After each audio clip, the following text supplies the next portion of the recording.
বিগত প্রায় ৩ মাস পূর্বে থেকেই আমাদের নির্বাচনী যে প্রচার কার্য আমরা বলতে গেলে এটা শুরু করে দিয়েছিলাম। আমাদের এখানে নির্বাচনী প্রস্তুতি এবং আমাদের বুথে বুথে সভা এগুলি চলেছে। সাংগঠনিক কমিটিগুলিকে নিয়ে আমাদের মিটিং হয়েছে।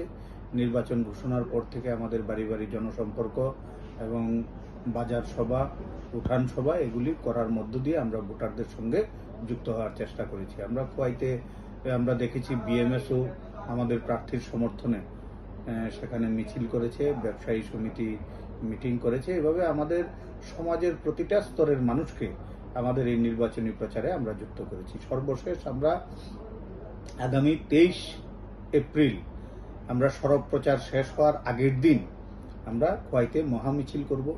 আমাদের এই মহামিছিলের টার্গেট রয়েছে মিনিমাম যেন 5,000 মানুষ আমরা করতে পারি।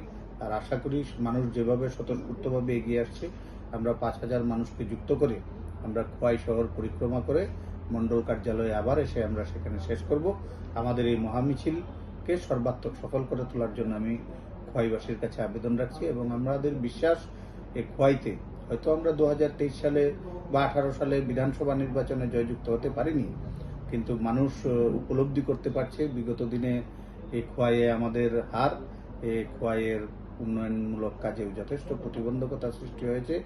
সেই উপলব্ধি থেকে মানুষ যেভাবে 28-এর প্রস্তুতি নিয়ে স্বতঃস্ফূর্তভাবে এগিয়ে আসছে, এবারকার নির্বাচনে এই লোকসভা নির্বাচনে আমরা বিপুল ভোটের ব্যবধানে খোয়াই বিধানসভা কেন্দ্রে আমরা এগিয়ে থাকব। কৃতি দেবী দেববর্মন সেখানে বিপুল সংখ্যক ভোট পাবে, এটা আমাদের প্রত্যাশা।